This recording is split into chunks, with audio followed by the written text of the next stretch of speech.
ಕೆಲವು ವರ್ಷಗಳ ಹಿಂದೆ ಕೊಲ್ಲೂರಿನ ಸೌಪರ್ಣಿಕ ನದಿಯಲ್ಲಿ ಕೊಚ್ಚಿ ಹೋಗಿದ್ದ ಯಾತ್ರಿಕರ ಮೃತದೇಹವನ್ನು ಭಾರೀ ಮಳೆಯ ನಡುವೆಯೂ ಹರಸಾಹಸ ಪಟ್ಟು ಮೇಲಕ್ಕೆತ್ತಿ ತಂದು ರಾಜ್ಯ ಸರ್ಕಾರದ ಗಮನ ಸೆಳೆದು ಮುಖ್ಯಮಂತ್ರಿ ಪದಕ ಪಡೆದಿರುವ ಅಗ್ನಿಶಾಮಕ ದಳದ ಸಿಬ್ಬಂದಿ ನಾಗರಾಜ್ ಪೂಜಾರಿ ಇದೀಗ ಮತ್ತೊಂದು ಸಾಹಸ ಕಾರ್ಯದ ಮೂಲಕ ವ್ಯಕ್ತಿಯ ಜೀವ ಉಳಿಸಿ ಮೆಚ್ಚುಗೆಗೆ ಪಾತ್ರರಾಗಿದ್ದಾರೆ.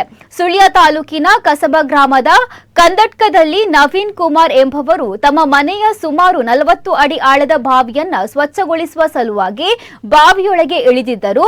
ಸ್ವಚ್ಛತಾ ಕಾರ್ಯ ನಡೆಸುತ್ತಿದ್ದ ವೇಳೆ ಬಾವಿಯೊಳಗಿನ ಆಮ್ಲಜನಕ ಪ್ರಮಾಣ ಕಡಿಮೆಯಾಗಿದ್ದು ಉಸಿರಾಟದ ತೊಂದರೆಯಿಂದ ಅವರು ಪ್ರಜ್ಞೆ ತಪ್ಪಿ ಬಾವಿಯಲ್ಲೇ ಕುಸಿದು ಬಿದ್ದಿದ್ದರು.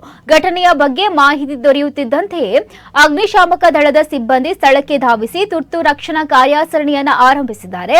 ಈ ವೇಳೆ ಬಾವಿಯೊಳಗೆ ಇಳಿದ ಸಿಬ್ಬಂದಿ ನಾಗರಾಜ್ ಪೂಜಾರಿ ಅವರು ಆಮ್ಲಜನಕದ ಕೊರತೆ ಇರುವುದನ್ನು ಅರಿತು ತಕ್ಷಣವೇ ಅಗತ್ಯ ಸುರಕ್ಷತಾ ಕ್ರಮಗಳನ್ನು ಕೈಗೊಂಡರು. ಬಳಿಕ ಆಮ್ಲಜನಕ ಕಿಟ್ ಧರಿಸಿ ಮತ್ತೆ ಬಾವಿಗೆ ಇಳಿದು ಪ್ರಾಣಾಪಾಯದ ಸ್ಥಿತಿಯಲ್ಲಿದ್ದ ನವೀನ್ ಕುಮಾರ್ ಅವರನ್ನ ಸುರಕ್ಷಿತವಾಗಿ ಮೇಲಕ್ಕೆತ್ತುವಲ್ಲಿ ಯಶಸ್ವಿಯಾಗಿದ್ದಾರೆ.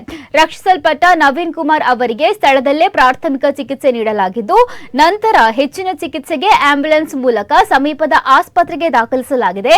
ವೈದ್ಯರ ಸಮಯೋಚಿತ ಚಿಕಿತ್ಸೆ ಮತ್ತು ಅಗ್ನಿಶಾಮಕ ಸಿಬ್ಬಂದಿಯ ತ್ವರಿತ ಕಾರ್ಯಾಚರಣೆಯಿಂದ ದೊಡ್ಡ ಅನಾಹುತ ಒಂದು ತಪ್ಪಿದಂತಾಗಿದೆ.